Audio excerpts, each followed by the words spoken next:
Master Teacher, Bab 41, Spekulasi Harta Karun. Apakah guru Moyang yang kalian bicarakan itu luar biasa? Zhang Xuan bertanya dengan ragu. Mampu menghasut begitu banyak orang, menyebabkan mereka menjadi hiruk-pikuk. Siapakah Master Moyang ini? Kemampuan magis seperti apa yang dimilikinya? Iya, dia sangat luar biasa. Rasa hormat terdengar dari nada bicara sang penjual. Dia adalah penilai yang ahli. Penilai? Zhang Xuan menganggukkan kepalanya. Penilai dan ahli kuliner adalah pekerjaan khusus. Namun, yang pertama adalah pekerjaan 9 jalan tengah. Pekerjaan ini mungkin tidak semulia apoteker, pandai besi, dan ahli formasi, tetapi mampu membuat banyak orang histeris. Itu karena mereka dapat mengetahui apakah suatu barang adalah harta karun atau bukan hanya dengan melihatnya. Di bidang spekulasi harta karun, mereka memiliki jari-jari emas yang membuat mereka menjadi eksistensi yang mirip dengan dewa judi. Banyak orang akan mengikuti mereka dengan penuh hormat saat mereka muncul di depan umum. Spekulasi harta karun adalah aktivitas komersial yang mirip dengan spekulasi batuan di bumi. Ada beberapa harta karun kuno yang cahaya aslinya terkubur di bawah selubung batu dan fauna. Hanya dengan penampilan luarnya saja, yang bisa dilakukan adalah mengidentifikasi artefak apa itu. Tidak mungkin untuk mengetahui tingkatan harta karun dan spesifikasinya. Spekulasi batu, informasi tentangnya tertinggal di bagian bawah. Wujud aslinya hanya ingin terungkap ketika bagian luar artefak dibersihkan. Ada banyak pedagang harta karun yang memilih untuk tidak membersihkan harta karun ini dan menjualnya dalam bentuk seperti itu. Hal ini mirip dengan konsep perjudian batu. Setelah itu, pembeli akan membeli artefak tersebut berdasarkan kemampuan dan intuisi mereka dan membersihkan bagian luarnya. Jika mereka beruntung, mungkin saja itu akan menjadi harta karun yang membuat mereka menjadi jutawan dalam sekejap. Di sisi lain, mungkin juga mereka akan bangkrut setelah berinvestasi besar-besaran pada benda yang tidak berguna. Surga di satu sisi dan neraka di sisi lain. Karena permainan ini sangat tidak dapat diprediksi, banyak orang yang terobsesi dengan permainan ini, bahkan terkadang menjadi tergila-gila karenanya. Para penilai mampu memastikan apakah sebuah harta karun itu asli atau tidak. Mereka yang lebih mampu bahkan dapat membuat penilaian terhadap sebuah artefak sebelum artefak tersebut dirapikan. Dengan demikian, meskipun pekerjaan ini hanya berada di 9 jalan tengah, pesonanya telah menarik banyak orang untuk berjalan di jalan tersebut. Bagaimanapun juga, ini adalah sentuhan Midas. Selama mereka menganggapnya sebagai harta karun, orang akan membelinya, tidak peduli seberapa mahal harganya. Tuan Mo yang ini tiba di sini 7 hari yang lalu. Dikabarkan bahwa dia adalah seorang penilai yang luar biasa dari kerajaan lain. Namun, saat itu, tidak ada yang memperhatikannya. Penjual memperkenalkan Master Mo yang dengan penuh semangat. Hari pertama, ketika seseorang ingin membeli sebuah benda seperti botol anggur yang harganya sekitar 100 koin emas, Master Mo yang mencoba membujuknya. Namun, orang tersebut menolak untuk mendengarkan dan pada akhirnya, setelah dibersihkan, terbukti bahwa ada masalah dengan benda tersebut dan tidak bernilai 1 koin emas pun. Hari kedua, Master Mo yang membujuk seorang petarung untuk mengeluarkan 200 koin emas untuk membeli sebuah harta karun. Orang itu menolak untuk mempercayainya, jadi dia tidak membelinya. Jadi, Guru Mo yang membelinya sendiri dan setelah dibersihkan, ternyata itu adalah senjata puncak yang mematikan.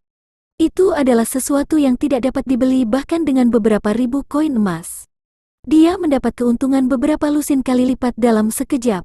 Hal itu membuat sang petarung sangat menyesal hingga pikiran untuk bunuh diri pun terlintas di benaknya. Pada hari ketiga, dia sudah sangat terkenal. Ada banyak orang yang menginginkan bimbingannya tentang apa yang harus mereka beli. Namun, hanya seorang pemuda yang beruntung yang mendapatkan kesempatan itu. Dia menyarankannya untuk membeli sebuah botol batu giok kecil yang bernilai 500 koin emas. Pada saat itu, banyak orang mengira bahwa dia telah salah. Betapapun luar biasanya vas giok itu, tidak mungkin bernilai sebesar itu. Siapa yang tahu bahwa saat vas itu dibuka, di dalamnya ditemukan 6 pil tingkat 6.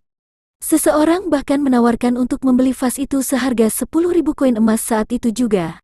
Mata si penjual berbinar, itu artinya keuntungan 20 kali lipat. Itu terlalu luar biasa. Beberapa hari berikutnya, dia datang ke pasar setiap hari dan dia hanya menasihati satu orang setiap hari. Meski begitu, orang yang dipilihnya pasti akan menjadi kaya raya. Banyak orang yang menjadi heboh karena hal ini. Oleh karena itu, mereka mulai berkemah di sini dari siang hingga malam, berharap untuk mendapatkan bantuannya sehingga dia akan memberikan petunjuknya kepada mereka. Sekarang dia ada di sini lagi, tidak aneh jika orang-orang itu begitu gelisah. Luar biasa. Mendengar kisah Master Mo Yang, mata Zhang Xuan berbinar-binar sambil menganggukkan kepala tanda setuju. Untuk dapat menilai nilai sebenarnya dari sebuah harta karun di bawah lapisan lumut dan lumpur, matanya harus memiliki ketajaman yang luar biasa. Itu benar. Aku memiliki perpustakaan jalan surga, jadi apakah itu berarti aku juga bisa melakukannya? Mata Zhang Xuan berbinar. Perpustakaan jalan surga memungkinkan seseorang untuk melihat hakikat sesuatu hanya dengan bersentuhan dengannya. Orang lain mungkin membutuhkan keberuntungan dalam spekulasi harta karun, tapi dia tidak membutuhkan hal seperti itu. Ada cara mudah bagiku untuk menjadi kaya raya. Atas pemikiran seperti itu, Zhang Xuan tidak dapat menenangkan hatinya yang gelisah. Dalam spekulasi batu, sebelum membeli sebuah batu, orang lain perlu mempelajari berbagai aspek dari batu tersebut untuk menyimpulkan apakah batu giok akan keluar dari batu tersebut. Namun, Zhang Xuan berbeda. Hanya dengan menyentuh artefak tersebut dengan tangannya, perpustakaan jalan surga di dalam pikirannya secara otomatis akan memberikan jawaban untuknya. Membeli artefak setelah mengetahui jawabannya, akan menjadi hal yang mudah baginya untuk mendapatkan keuntungan dari perdagangan ini. Kebetulan gajinya rendah dan dia tidak punya banyak uang. Jadi, ini adalah kesempatan yang baik baginya untuk mencobanya demi mendapatkan sejumlah uang. Mengikuti arahan yang diberikan oleh penjual, Zhang Xuan segera tiba di aula tempat spekulasi harta karun dilakukan. Seperti yang dia duga, pemandangan di sini tidak jauh berbeda dengan spekulasi batu. Semua jenis harta karun ditempatkan di atas platform yang ditinggikan dan semuanya tertutup tebal oleh lapisan lumut, lumpur, karat dan batu. Sudah menjadi tugas yang sulit untuk mengetahui bentuk artefak, apalagi menaksir nilainya. Biarkan aku mencobanya terlebih dahulu. Memang benar bahwa Zhang Xuan tidak dapat membedakannya hanya dengan penglihatan saja. Meskipun Zhang Xuan menduga bahwa perpustakaan jalan surga dapat mengintip sifat asli dari artefak tersebut, dia tidak dapat memastikannya. Oleh karena itu, untuk memverifikasi teorinya, dia dengan santai menyentuh artefak yang seukuran kepala manusia. Weng, pikirannya tersentak dan sebuah buku muncul di perpustakaan. Vas hias, ditempa oleh pengrajin selama 1 bulan dari Southern Kill. Kekurangan, ada retakan di atasnya dan bisa pecah kapan saja. Deskripsi artefak disusun menjadi sebuah buku. Meskipun sangat besar, ternyata itu adalah sampah. Zhang Xuan berkomentar tanpa ekspresi sambil matanya berkilauan karena gembira. Persis seperti yang ia duga, selama dia melakukan kontak fisik dengannya, dia dapat menerima pengenalan rinci tentang artefak tersebut. Dengan demikian, dia tidak perlu takut, tidak peduli seberapa tersembunyi harta karun ini, dia pasti dapat mengidentifikasinya secara akurat. Dengan santai ia menyentuh beberapa artefak yang lebih besar di hadapannya dan menyadari bahwa tidak ada satupun yang bernilai tinggi. Dia melanjutkan dengan selusin artefak di sampingnya, tetapi mereka juga tidak terlalu berharga. Zhang Xuan hanya bisa menggelengkan kepalanya. Tidak heran jika para penjual artefak ini bisa mendapatkan keuntungan darinya dan para penilai menerima dengan sangat baik, kemungkinan munculnya harta karun yang sebenarnya di antara mereka terlalu kecil. Guru, tolong beri aku beberapa petunjuk. Aku bersedia membayar kamu untuk saranmu. Guru, aku mohon padamu. Saat dia secara acak menyentuh harta karun itu dengan santai, teriakan menusuk bergema di luar aula saat Master Mo yang dicari-cari berjalan mendekat. Mata orang-orang yang mengejar di belakangnya berwarna merah tua, dan mereka terlihat seperti orang gila. Guru, selama kamu memberikan telunjukmu, gadis muda ini akan mematuhi setiap perintah Anda. Guru, aku bersedia melahirkan bayimu, asalkan kamu membimbingku. Bahkan ada wanita yang mendekatinya, mencoba merayunya dengan pesona fisik mereka. Zhang Xuan terperangah. Dia terlalu populer. Sepertinya hanya dengan satu kata dari Master Mo yang, banyak gadis yang bersedia melayaninya malam ini. Aku akan meninggalkan kota kerajaan Tiangxuan malam ini. Untuk menunjukkan rasa terima kasih aku atas kehangatan semua orang yang telah menyambutku, aku akan memberikan penghargaan kepada 5 orang hari ini. Kalian semua tidak perlu bersaing untuk mendapatkannya. Ada kesempatan untuk semua orang yang ditakdirkan bersamaku. Setelah mencapai aula spekulasi harta karun, Master Mo yang berhenti. Master Mo yang ini memiliki janggut seputih salju, yang memperlihatkan usianya yang sudah lanjut. Namun, kulitnya halus dan berkilau tanpa ada satupun kerutan, mungkin karena dia rajin menyembuhkan kulitnya. Matanya memiliki aura superioritas, membuat orang merasa tidak mampu dibandingkan. Dengan demikian, tidak ada seorang pun yang mau menatap matanya. Bab 42. Seseorang bertingkah keren. Bagian 1. Pergi malam ini, Guru. Mengapa kamu tidak tinggal beberapa hari lagi? Mengapa kamu pergi begitu cepat? Mendengar bahwa sang guru akan meninggalkan kota, raut kecemasan muncul di wajah kerumunan orang banyak. Jarang sekali ada penilai yang muncul di kota kerajaan Tiangsuan, namun dia pergi hanya dalam waktu beberapa hari. Aku masih ada urusan yang harus diselesaikan. Alis Master Mo yang terangkat ke atas. Dia membawa sikap yang unik bagi para ahli, dan wataknya mengingatkan pada sungai yang mengalir, tidak dapat dipahami dengan pasti.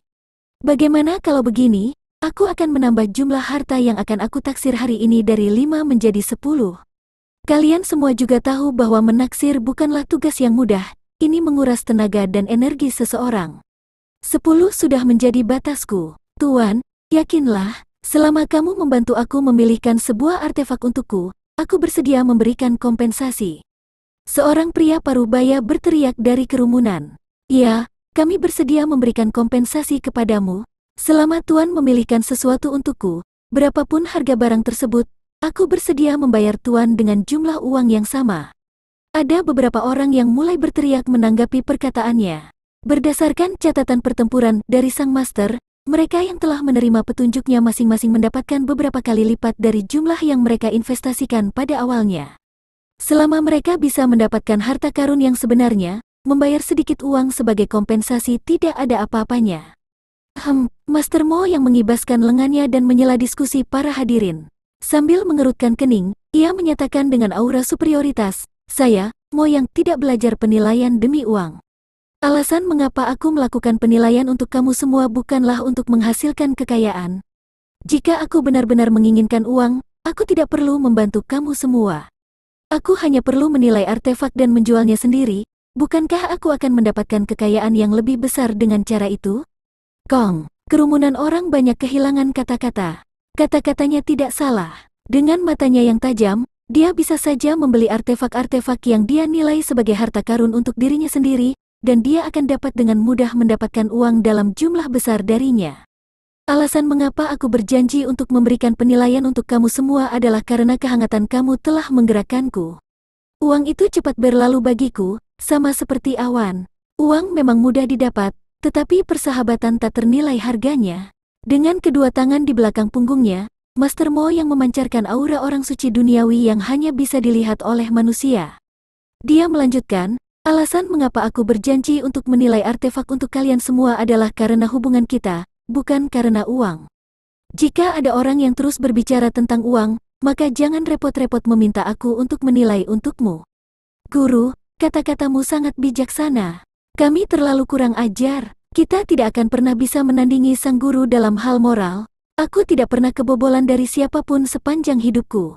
Hari ini, kamu adalah orang pertama yang akan aku kebobolan, Tuan. Mendengar kata-kata sang master, mereka yang sebelumnya berteriak untuk membayarnya merasa malu pada diri mereka sendiri. Lihatlah bagaimana dia membawa dirinya, lalu lihatlah diri kita sendiri. Apakah ada dasar untuk perbandingan? Tidak heran jika dia adalah seorang master, sementara kami hanya anak bawang. Namun, sebelum aku mulai melakukan penilaian untuk kamu semua, aku ingin mengatakan sesuatu. Seorang penilai hanya dapat meningkatkan kemungkinan untuk mendapatkan harta karun. Aku tidak bisa menjanjikan kepada kamu semua bahwa kamu semua akan mendapatkan harta karun dengan probabilitas 100%.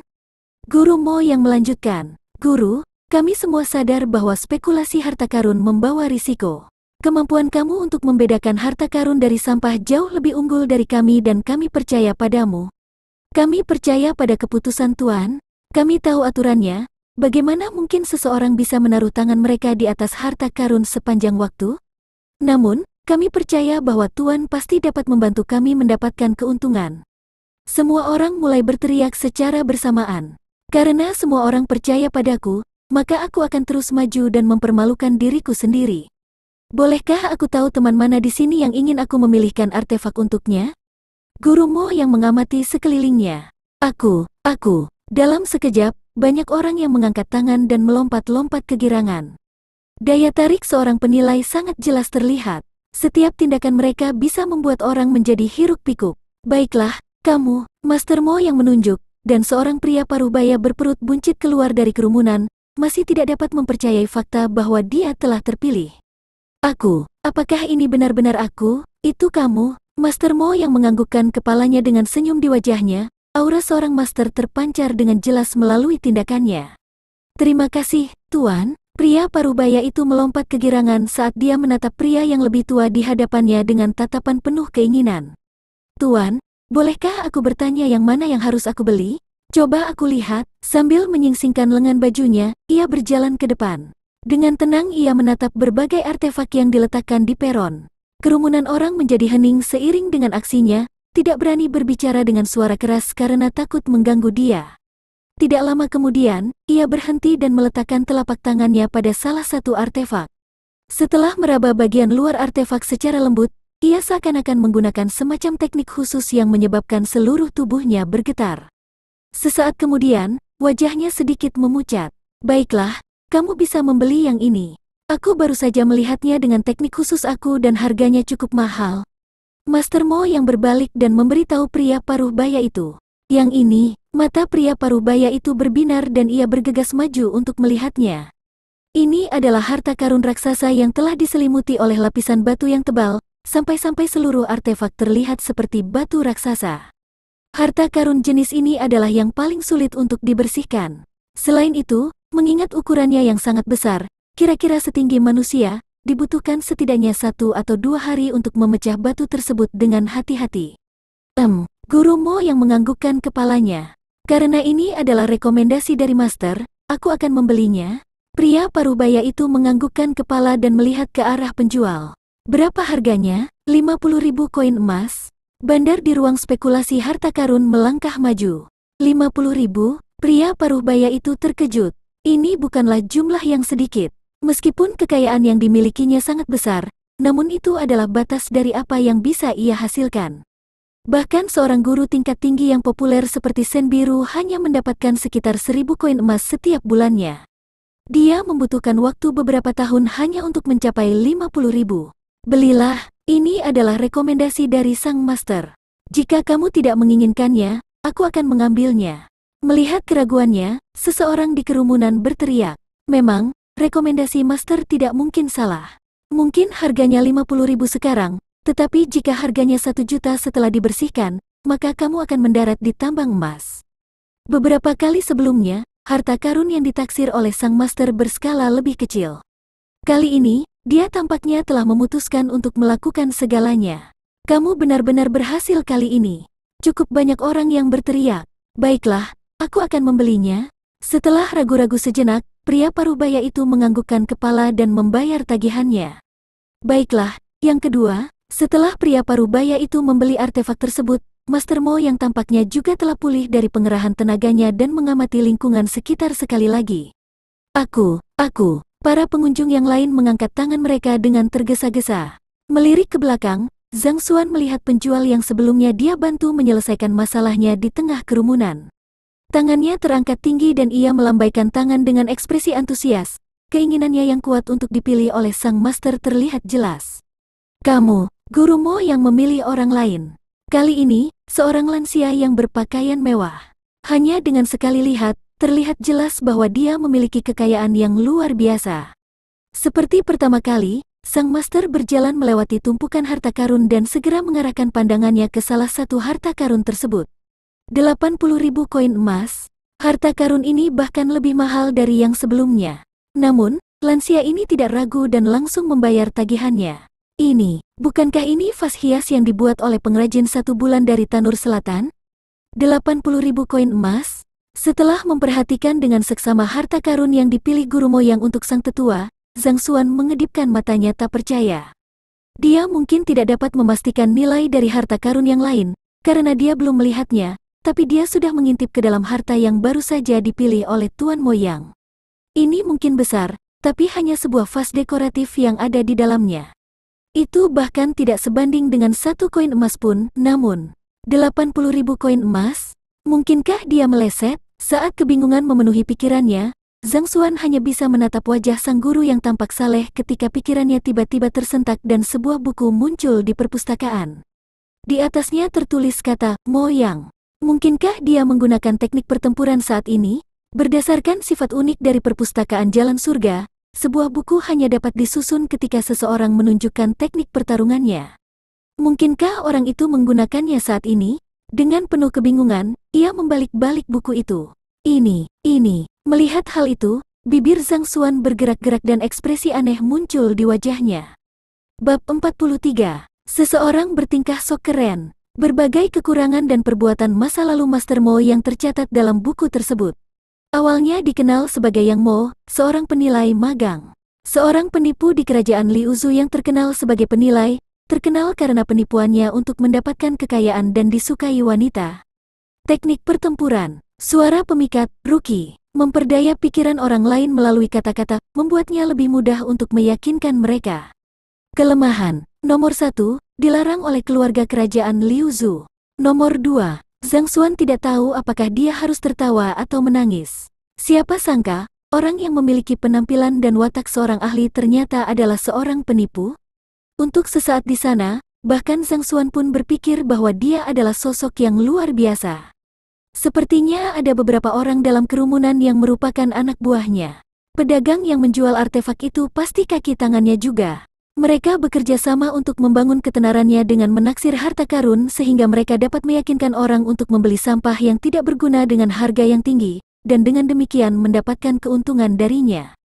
Jika ada orang yang melakukan penipuan, pasti ada orang yang tertipu juga. Meskipun mengetahui bahwa pihak lain adalah penipu, Zhang Xuan tidak berniat untuk mengeksposnya sama sekali.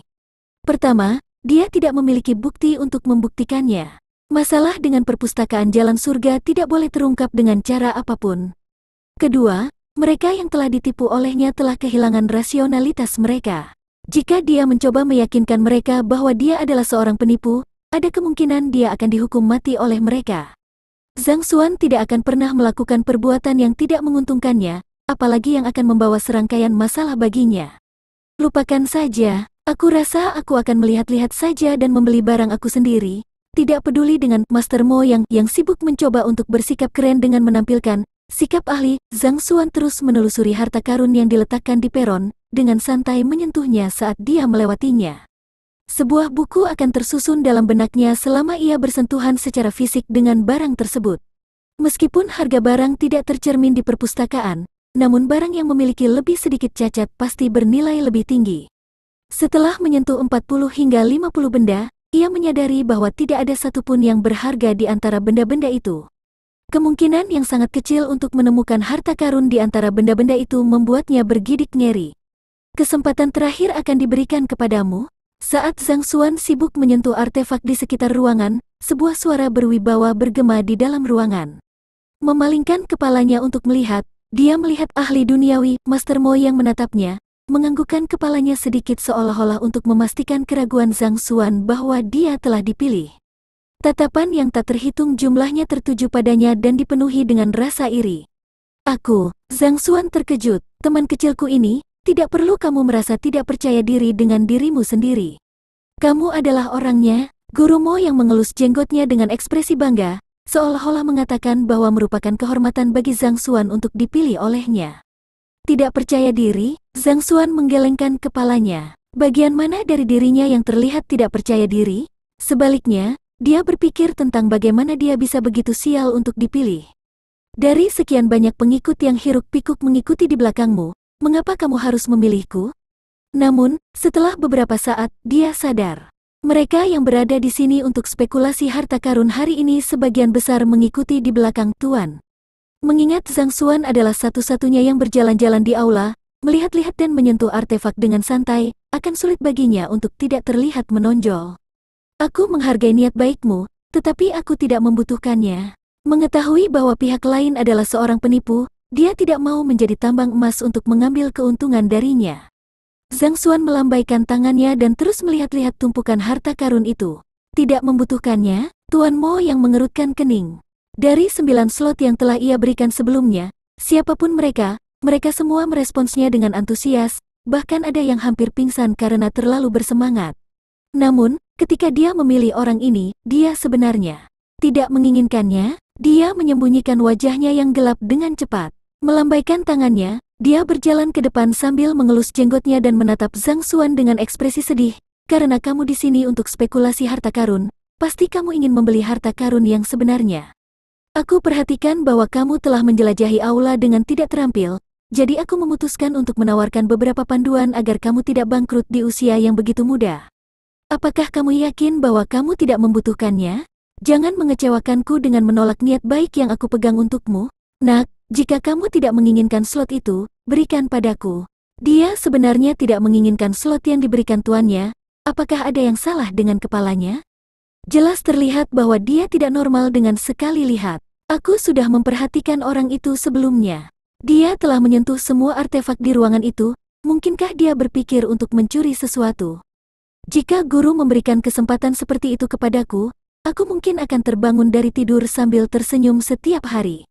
Semua orang dapat mendengar percakapan antara Zhang Xuan dan tuannya dengan jelas dan mereka menatap Zhang Xuan seakan-akan sedang melihat monster. Dia adalah seorang penilai ulung. Dia akan berangkat hari ini setelah melakukan penilaian terhadap 10 orang. Ini adalah kesempatan yang bagus dan semua orang berlomba-lomba untuk mendapatkannya. Namun, orang ini tidak menginginkannya. Jika otaknya tidak rusak, apalagi yang bisa terjadi? Aku benar-benar tidak membutuhkannya. Zhang Xuan menggelengkan kepalanya. Akhirnya bangkrut. Jika aku mendengarkan kata-katamu, maka aku akan benar-benar bangkrut. Jangan terlalu cepat menolakku. Sebelum Zhang Xuan sempat menyelesaikan kata-katanya, Master Mo yang menyela. Dengan mata yang dalam yang mencerminkan belas kasihnya kepada dunia dan tekadnya untuk menyelamatkan mereka yang menderita, ia berkata, tidak mudah bagi anak muda seperti kamu untuk mendapatkan uang. Aku tidak berharap untuk mendapatkan apapun dari memberikan slot ini kepadamu. Dari kebaikan hatiku, aku berharap kamu tidak membeli sesuatu yang tidak berguna dan menyia-nyiakan uangmu. Guru Mo yang terlalu berbelas kasih, tidak hanya mampu mengotentikasi harta karun, dia juga baik hati. Aku akan mengidolakannya, mulai hari ini dan seterusnya. Aku hanya ingin menghormati satu orang, yaitu Master Mo yang. Mendengar kata-katanya, semua orang merasakan kebangkitan rasa hormat kepadanya. Lihatlah betapa berbelas kasihnya dia. Meskipun memiliki kemampuan untuk menaksir harta karun, dia tidak menggunakannya untuk mendapatkan kekayaan yang besar. Sebaliknya, karena takut orang lain akan menderita karena membuat penilaian yang salah, dia bersedia mengeluarkan upaya tambahan untuk menaksir untuknya. Orang mungkin tidak dapat menemukan orang lain yang sebaik dia, bahkan jika dia menjelajahi dunia dengan lentera. Dia tidak menyangka dia begitu tidak tahu malu untuk menyatakan kata-kata ini dengan nada yang benar.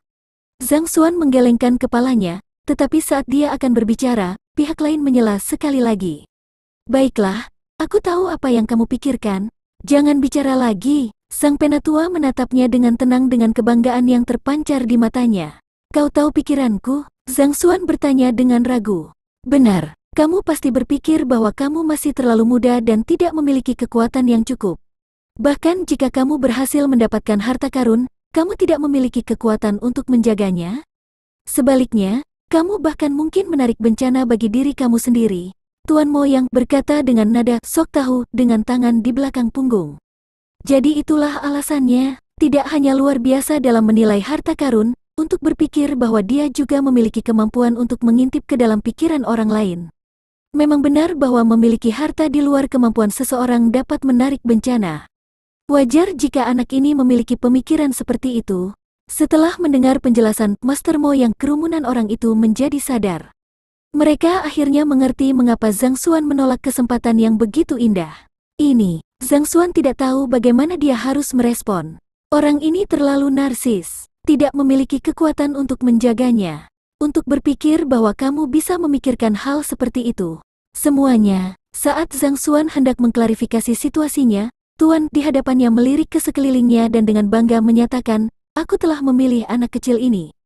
Jadi, terlepas dari jenis harta karun apa yang telah aku pilihkan untuknya, aku harap kalian semua tidak memiliki pikiran serakah terhadapnya.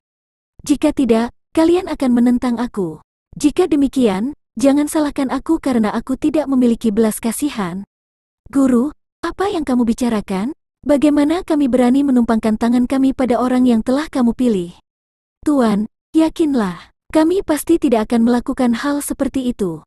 Semua orang dengan cepat menjawab dalam paduan suara. Baiklah, karena aku sudah memberitahu semua orang, silakan membelinya. Kamu tidak perlu khawatir akan menarik masalah yang tidak diinginkan. Tuan Mo yang menatap Zhang Xuan dengan senyum penuh semangat. Zhang Xuan tidak menyangka bahwa orang ini akan begitu sombong. Tepat ketika dia akan berbicara, pihak lain menyela lagi. Kamu tidak perlu merasa terlalu tersentuh olehnya.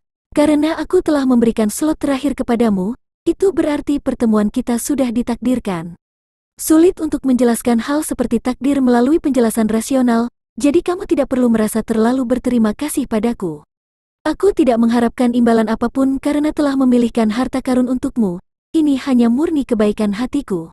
Itu, tidak perlu ini dan itu. Harta karun ini saja, aku jamin, begitu kamu membelinya, kamu pasti akan meraup untung besar. Master Mo yang bahkan tidak memberikan kesempatan kepada Zhang Xuan untuk berbicara. Dia mengambil sebuah benda dari tumpukan artefak dan menyerahkannya. Hasilkan. Melihat harta karun ini, Zhang Xuan tidak bisa berkata-kata. Dia sudah menganalisisnya sebelumnya. Itu adalah sampah yang tidak ada gunanya. Bahkan tidak sebanding dengan satu koin emas pun. Kerugian kamu akan setara dengan harga saat kamu membelinya. Bos, bisakah kamu menagih tagihan dari teman kecil ini? Menyerahkan harta karun itu, Master Mo yang memberi isyarat agar pedagang artefak datang. Total 3.000 koin emas. Si penjual berjalan mendekat. Cepat bayar tagihannya, ini adalah harta paling berharga yang aku taksir malam ini. Teman kecil, kamu telah menjadi kaya raya. Melihat bagaimana Zhang Xuan tetap tidak bergerak, tetua itu mengelus janggutnya dan senyum penuh kasih muncul di wajahnya. Setelah kamu kembali, bersihkan lapisan luarnya. Cobalah untuk tidak terlalu gelisah dengan kekayaan yang baru kamu temukan. Gelisah di kepalamu. Setelah kata-katanya disela beberapa kali, Zhang Xuan tidak bisa lagi mengendalikan emosinya. Jika kamu ingin menipu orang lain, silakan saja, aku tidak akan mencampuri urusanmu. Kenapa kamu harus mencariku? Apakah menyenangkan jika kamu mencoba bersikap sok keren? Tidakkah kamu menyadari betapa kerasnya aku berusaha menjaga harga dirimu? Bab 44. Aku akan memilih salah satu. Apa? Anak kecil itu berani mengatakan itu tentang guru moyang? Tuan membantunya mengambil harta karun atas niat baik kami, namun dia mengklaim bahwa Tuan mencoba menipunya? Anak yang sombong sekali. Mendengar kata-kata Zhang Xuan, kerumunan orang tercengang sejenak sebelum meledak menjadi keributan. Apakah kepala anak itu baik-baik saja? Sang guru telah melalui begitu banyak kesulitan untuk membantunya memilih harta karun, namun dia mengatakan bahwa penipuan, berlagak keren, apa yang kamu katakan? Rupanya, dia tidak menyangka pemuda itu akan menanggapi dengan cara seperti itu. Wajah Tuan Mo yang menjadi gelap. Teman kecil, apakah kamu memiliki semacam kesalahpahaman terhadapku? Kesalahpahaman? Kamu seharusnya lebih paham dengan apa yang aku katakan. Jika kamu ingin menipu seseorang, silakan saja. Itu bukan urusanku, dan aku juga tidak tertarik untuk mencampuri urusanmu. Aku memilih artefak aku sendiri sementara kamu menipu korbanmu, mari kita menjauh dari jalan masing-masing. Jadi, berhentilah memasang tampang angkuhmu di depanku. Zhang Xuan melambaikan tangannya, kesal. Dia tidak pernah menaruh niat baik terhadap para penipu. Meski begitu, selama pihak lain tidak membuatnya kesal, dia bersedia membiarkan masalah itu berlalu. Namun, orang ini berniat memanfaatkannya untuk bersikap sok keren, dia benar-benar sedang merayu kematiannya. Sungguh berani, wajah Master Mo yang memucat dan dia menyingsingkan lengan bajunya, tindakannya membawa aura kebenaran. Aku telah mencapai kualifikasi penilai 30 tahun yang lalu, dan aku telah membantu banyak orang keluar dari kesulitan. Hati nurani aku bersih, tidak pernah ada satu orang pun yang menuduh aku menipu mereka.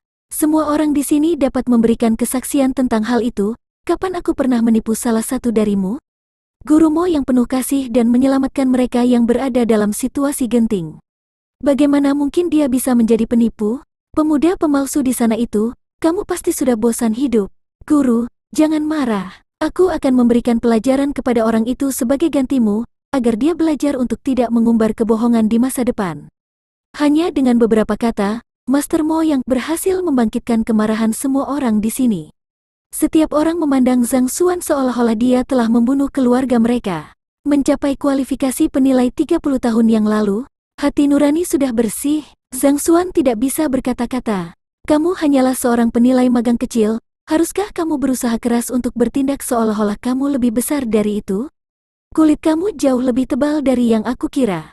Tidak heran jika kamu bisa menjadi penipu yang dicari oleh kerajaan Liu Zhu. Tidak hanya kulit kamu yang luar biasa tebal, kemampuan kamu untuk beradaptasi dengan perubahan yang tiba-tiba benar-benar menakutkan. Penipu lain akan panik ketika mereka terekspos di depan orang lain. Namun, orang ini dengan terampil membalikkan ujung panah kembali ke arahnya, sehingga sulit baginya untuk mundur dari situasi saat ini. Jika Zhang Xuan tidak memiliki perpustakaan jalan surga, setelah melihat betapa benarnya pihak lain bertindak, dia pasti akan curiga bahwa dia mungkin melakukan kesalahan. Namun, dengan perpustakaan di tangannya, karena dinyatakan di atasnya bahwa dia adalah seorang penipu, maka dia pasti penipu. Semuanya, tenanglah. Melihat kemarahan semua orang tersulut dan bahwa dia sedang tersinggung sekarang, Master Mo yang melambaikan tangannya dan berkata, "Aku orang yang pemaaf. Jika kamu dapat meminta maaf atas kata-kata yang kamu ucapkan beberapa saat yang lalu, aku dapat memilih untuk tidak melanjutkan masalah ini. Jika tidak, kamu harus menyadari hukuman yang menanti kamu karena dengan sengaja memfitnahku." Hukuman? Zhang Xuan menggelengkan kepalanya. Tidak sulit untuk memverifikasi apakah kamu seorang penipu atau bukan dan apakah aku berbohong atau tidak. Selama mereka membersihkan lapisan luar dari artefak yang baru saja mereka beli, kita akan langsung tahu hasilnya. Apa gunanya berbicara banyak omong kosong di sini? Bersihkan. Master Mo yang sepertinya sudah menduga bahwa dia akan mengucapkan kata-kata seperti itu. Dia menjawab dengan tenang, "Aku telah mengatakan sebelumnya bahwa aku akan meninggalkan kota Tiangxuan malam ini. Artefak yang telah aku pilih untuk mereka semuanya berukuran besar dan akan membutuhkan setidaknya setengah hari sebelum bentuk aslinya muncul. Aku masih memiliki urusan yang mendesak untuk diurus, dan aku tidak bisa menunda keberangkatan aku selama itu." "Mengapa? Apakah kau akan mengatakan bahwa alasan mengapa aku tidak mau tinggal di sini lebih lama lagi adalah karena aku merasa bersalah sehingga kau bisa menggunakan ini untuk menuduhku?" Pada titik ini, orang tua itu mengayunkan tangannya dan memancarkan watak angkuh. "Aku, Mo yang menjalani kehidupan yang jujur, jadi tidak ada alasan bagiku untuk takut pada tuduhanmu. Namun, aku telah membantu kamu memilih artefak karena niat baikku, hanya untuk membuat kamu menuduh aku menipumu. Karena kamu tidak memiliki bukti konkret, itu adalah tindakan fitnah. Apakah kamu tahu konsekuensi dari memfitnah seorang penilai ahli?" Mendengar kata-kata ini, Zhang Xuan menyadari bahwa dia masih meremehkan ketidaktahuan pihak lain. Seperti yang diharapkan dari seorang penipu profesional, sudah memikirkan rencana untuk mundur jika situasinya berubah menjadi kacau. Dia telah dengan jelas menyatakan bahwa dia akan meninggalkan kerajaan Tiangxuan malam ini, dengan demikian membuka jalan untuk melarikan diri sebelumnya. Bahkan sebelum Zhang Xuan bisa berbicara, dia sudah diserang balik. Saat ini, bahkan jika dia mengatakan bahwa dia takut menunggu sampai artefak dibersihkan secara menyeluruh, tidak ada yang akan mempercayai kata-katanya. Lebih jauh lagi, Zhang Xuan benar-benar tidak memiliki bukti untuk membuktikan bahwa dia adalah seorang penipu. Rahasia di perpustakaan jalan surga tidak dapat diungkapkan. Bahkan jika itu terungkap, setidaknya harus ada seseorang di sini yang mau mempercayainya. "Nak, berlututlah dan minta maaf kepada Tuan sekarang. Berani mengatakan bahwa tuannya adalah penipu, apa kau pikir aku tidak berani membunuhmu sekarang? Dari mana datangnya binatang buas yang berani ini, hingga berani meragukan ketidakbersalahan tuannya?" Setelah melihat betapa benar dan marahnya sang tuan, banyak orang memilih untuk langsung percaya kepadanya, dan banyak dari mereka mulai menghukum Zhang Xuan. Orang-orang ini benar-benar marah. Mereka yang ditipu telah menghipnotis diri mereka sendiri karena keengganan mereka untuk menerima klaim bahwa mereka telah ditipu. Tidak peduli siapapun orangnya, jika ada yang berani mengganggu mimpi indah mereka, mereka akan dibantah dengan tegas dan ditegur. Dari sudut pandang mereka, Master Mo yang adalah orang yang jujur, jadi bagaimana mungkin dia bisa menjadi penipu? Lelucon macam apa ini? Karena orang ini berani mengklaim bahwa tuannya adalah seorang penipu, dia seharusnya terampil dalam menilai, bukan? Jika kau semampu itu, mengapa kau tidak memilih satu artefak untuk kami lihat? Jika yang kamu pilih ternyata sampah, kamu harus berhenti berakting di sini dan pergi. Sebuah suara dari kerumunan orang mendengus. "Benar, karena kamu mengatakan bahwa aku penipu, dan kamu tidak mau menerima artefak yang aku pilihkan untukmu, aku yakin kamu pasti memiliki pengetahuan yang baik dalam menilai juga." Pada titik ini, Master Mo yang menganggukkan kepalanya dan melihat ke atas. "Bagaimana dengan ini? aku akan memberi kamu kesempatan. Kita masing-masing akan memilih artefak yang sederhana dan kecil bersama-sama sehingga kita dapat membersihkannya dengan cepat untuk penilaian. Selama kamu dapat mengambil keuntungan dari objek yang kamu pilih, aku akan mengakui bahwa kamu terampil dan aku akan membiarkan masalah ini selesai. Tetapi jika kamu memilih sampah yang tidak berguna, maka aku minta maaf, tetapi kamu harus membeli harta karun yang baru saja aku pilihkan untukmu, berlutut dan minta maaf kepadaku.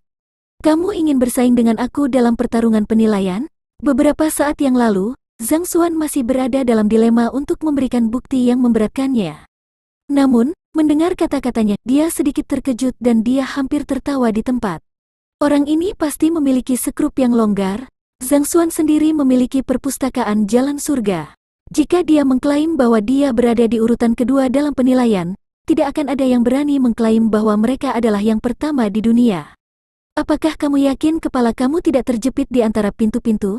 Namun, setelah memikirkannya dengan seksama, ia juga dapat memahami alasan di balik tindakan pihak lain. Dalam perspektif pihak lain, Zhang Xuan hanyalah seorang pemuda berusia 18 atau 19 tahun, jadi apa yang bisa dia ketahui tentang penilaian? Selain itu, karena dia bisa membantu orang lain mendapat untung beberapa hari yang lalu, dia pasti sudah menyiapkan beberapa cara sebelumnya.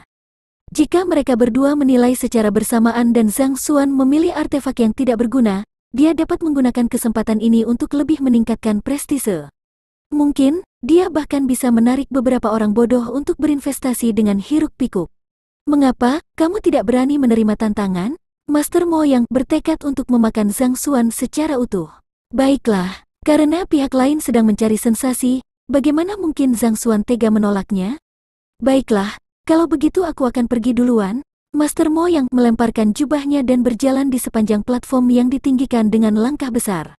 Dia dengan cepat berhenti di depan sebuah artefak seukuran telapak tangan dan mengambilnya. Objek ini ditutupi oleh lapisan batu yang tebal, sehingga bahkan bentuk objek di dalamnya tidak dapat dipastikan. Tidak perlu dikatakan, untuk menentukan apakah objek tersebut berharga atau tidak. Dealer, berapa harganya? Mengambil benda itu, Master Mo yang bertanya. Benda ini berukuran kecil dan tidak banyak gerakan energi roh yang bisa dirasakan darinya. 200 koin emas. Si penjual menjawab dan dia berjalan ke arah Master Mo yang. Baiklah, cari seseorang untuk membantu aku membersihkan ini. Sambil menyerahkan uang, Master Mo yang berkata dengan tenang. Ya. Bandar mengambil harta karun itu dan mengirimkannya ke aula di belakang. Beberapa saat kemudian, dia keluar dengan kodok emas di tangannya. Dengan ekspresi gembira, dia berkata, "Selamat, Tuan. Ini adalah kulit dari kodok emas bertanduk roh." Apa itu katak emas bertanduk roh? Katak emas bertanduk roh adalah binatang buas tingkat 6. Dari seluruh tubuhnya, bagian yang paling berharga adalah kulitnya. Ia hanya berganti kulit sekali seumur hidupnya. Benda ini dapat digunakan dalam pengobatan dan sangat berharga.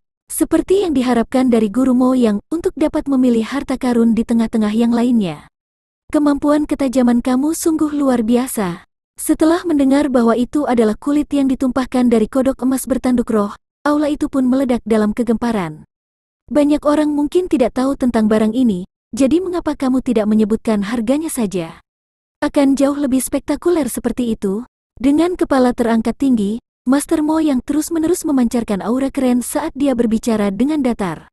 Benda ini bernilai 2.000 koin emas. Si penjual berseru, 2.000 koin emas. Setelah membelinya dengan 200 koin emas, harganya naik menjadi 2.000 koin emas dalam sekejap.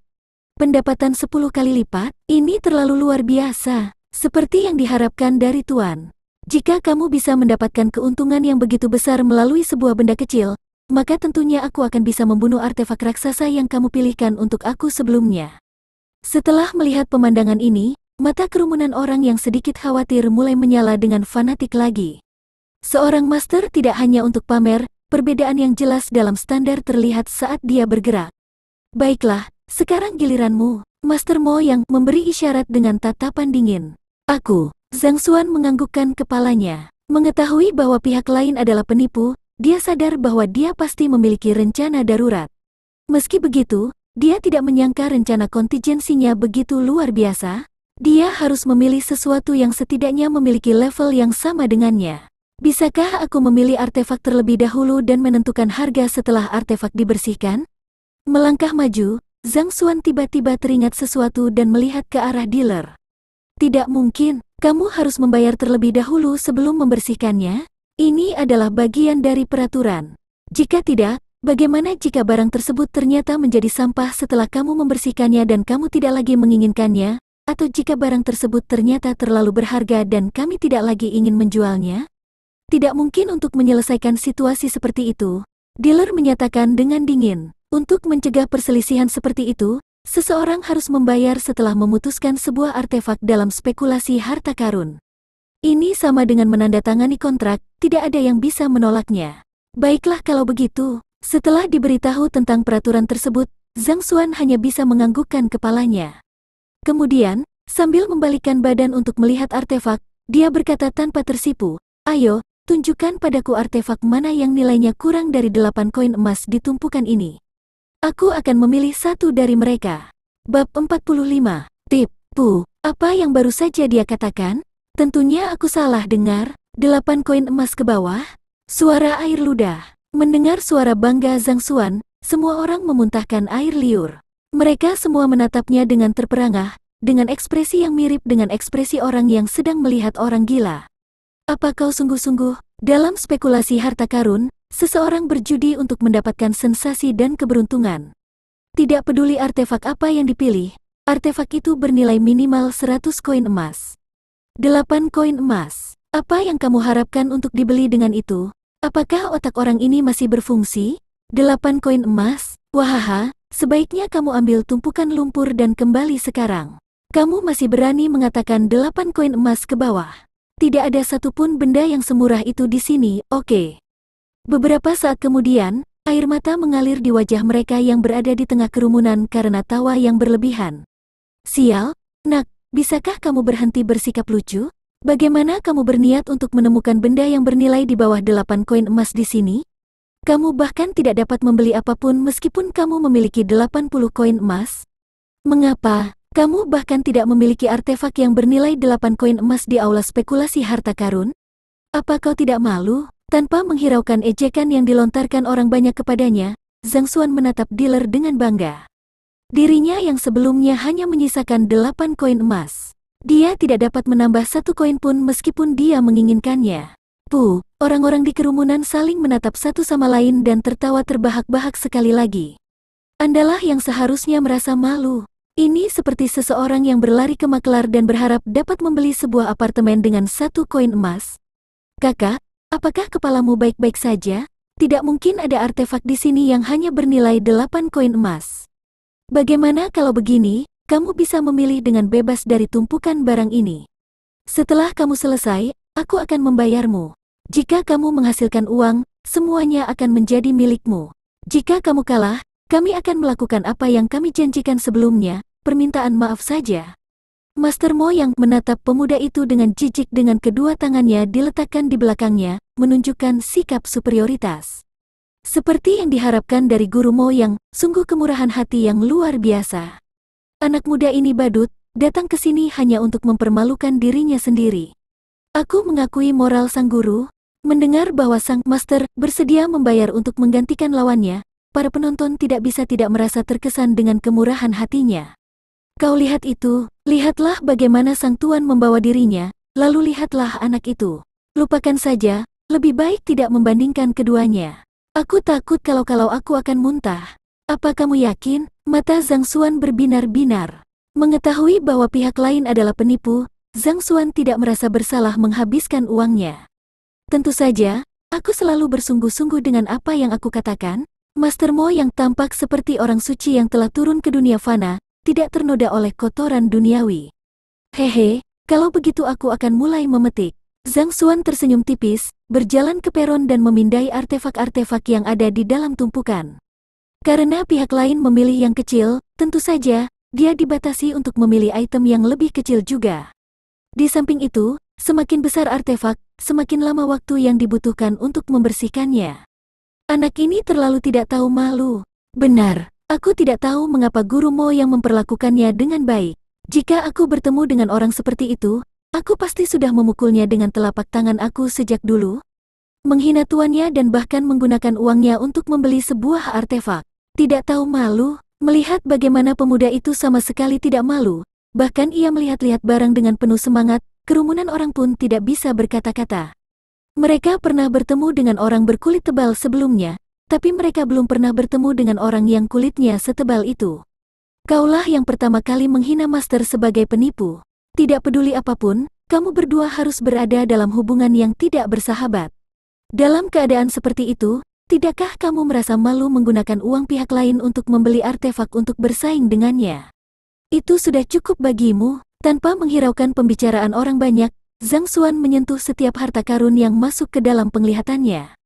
Tak lama kemudian, ia pun memilih harta karun sebesar telapak tangan dan menyerahkannya. Harganya juga 200 koin emas. Si penjual melihatnya dan berkata dengan datar, "Tuan, cepatlah membayar tagihannya." Tanpa malu-malu, Zhang Xuan memberi isyarat kepada tuannya untuk bergegas. Sebuah garis gelap melintang di wajah Master Mo Yang. Dia bermaksud untuk mengejek pihak lain, tetapi dia tidak menyangka bahwa dia akan menerima bantuannya dengan sangat bangga, sampai-sampai dia tampak seperti pelayannya sekarang. Menahan keinginan untuk mencekik pihak lain, dia membayar jumlahnya. "Baiklah, mari kita bersihkan di sini. Dengan semua orang yang menyaksikan di sini, tidak akan ada yang bisa menuduh aku memalsukan hasilnya." Zhang Xuan memberi isyarat. Mari kita lihat, apakah kamu bisa terus bersikap angkuh setelah benda itu dibersihkan?" Tindakan pemuda itu juga membuat geram sang pedagang. Dengan santai ia mengambil peralatan yang digunakan untuk membersihkan artefak dan mulai membersihkannya sedikit demi sedikit. Tak lama kemudian, lumut dan batu yang menutupi benda itu rontok dan wujud asli benda di dalamnya terungkap. Ini adalah batu semi-transparan yang memancarkan cahaya hangat. "Ini, batu linglong." Mengamati penampakan batu tersebut, seseorang dari kerumunan berteriak tidak percaya. "Apa itu batu linglong?" Beberapa orang di antara kerumunan itu mengenalinya, sementara yang lain tidak. "Kamu bahkan tidak tahu ini? Batu linglong adalah salah satu bahan utama untuk membuat peralatan tingkat hantu. Setiap batu sangat berharga, dan itu adalah jenis barang yang selalu kekurangan pasokan." Orang yang berbicara sebelumnya menjelaskan dengan gelisah. Peralatan dapat dibagi menjadi dewa, orang suci, roh, hantu, dan manusia. Di lokasi seperti kerajaan Tiangxuan, hampir tidak ada peralatan puncak yang fana, tidak perlu dikatakan lagi peralatan tingkat hantu. Oleh karena itu, semuanya bisa dijual dengan harga selangit. Sebagai bahan utama untuk membuat peralatan tingkat hantu, saat peralatan ini dilelang, banyak keluarga dan para ahli yang akan memburunya. Berapa harganya bisa dijual? Mereka yang tidak mengenali item ini pasti akan bertanya. Sulit untuk melihat nilai suatu barang hanya dari kelangkaannya saja. Cara terbaik untuk memastikan nilainya tetap melalui harganya. Aku pernah mendengar bahwa kerajaan Liuzhu telah melelang salah satu dari mereka beberapa tahun yang lalu. Ukurannya lebih kecil dari ini, sekitar seukuran telur ayam, tapi sudah dihargai 50.000 koin emas. Lihatlah betapa besarnya batu ini, belum lagi tingkat kemurniannya.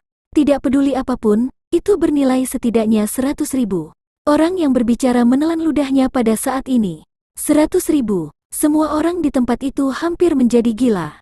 Sebuah benda yang dibeli dengan harga 200 koin emas dijual dengan harga 100.000? Pendapatan 500 kali lipat dalam sekejap. Apakah ini sungguhan? Ini. Tangan si penjual gemetar saat dia menatap tak percaya pada benda di tangannya. Sebagai seorang dealer di sebuah balai spekulasi harta karun, dia mampu mengidentifikasi banyak harta karun dan mengetahui harganya. Dia tahu bahwa tidak ada satupun kesalahan dalam kata-kata orang yang baru saja berbicara. Barang ini pasti sepadan dengan harganya? Mustahil. Aku pasti melihat sesuatu. Melihat keterkejutan yang melanda kerumunan orang, wajah Master Mo yang bergerak-gerak. Dia berpikir bahwa pihak lain tidak akan dapat memilih sesuatu yang berharga dan bahwa dia akan dapat menggunakannya untuk menunjukkan keunggulannya sekali lagi. Tidak pernah dalam mimpinya ia berharap untuk mendapatkan harta karun yang luar biasa untuk dipilih. Kedua barang tersebut dihargai 200 koin emas. Namun miliknya hanya dijual seharga 2.000 sedangkan milik pihak lain dihargai 100.000. Bukankah perbedaannya terlalu besar? Aku akan melelang batu linglong ini sekarang, penawar tertinggi yang menang. Sadar akan benda apa ini sebelumnya, Zhang Xuan tidak terkejut sedikit pun. Dia mengambil harta karun itu dari tangan si penjual dan menatap ke arah kerumunan orang. "Aku menawarkan 100.000, orang yang mengenali batu linglong lebih awal akan meneriakkan tawarannya terlebih dahulu. Koin emas 100.000 mungkin merupakan jumlah yang sangat besar, tetapi dibandingkan dengan harta karun seperti batu linglong, koin emas jauh lebih berharga. Aku menawarkan 110.000, ada beberapa orang di antara kerumunan yang menyadari nilainya juga. 120.000. Tak lama kemudian, harganya menjadi 153.000, dan batu tersebut diambil oleh seorang pria paruh baya yang kaya raya. Ini adalah uang kertas dari Bank Tiangsuan. Dengan ini, kamu dapat menarik 153.000 koin emas dari satu bank di kota Tiangsuan. Pria paruh baya itu mengambil batu linglong dan memberikan setumpuk uang kertas. Berat koin emas cukup besar, sehingga memindahkannya kemana-mana tidaklah nyaman. Oleh karena itu, seperti halnya di zaman purba bumi, uang kertas dan uang kertas serupa mulai bermunculan. Setelah melihatnya, dia tahu bahwa uang kertas itu asli dan meletakkannya ke dalam pelukannya. Kemudian, dia mengambil uang kertas senilai 1.000 dan berjalan ke arah Master Mo Yang. Kamu telah membayar 200 koin emas untuk aku sebelumnya. Ini 1.000, simpan kembaliannya. Anggap saja ini sebagai tip.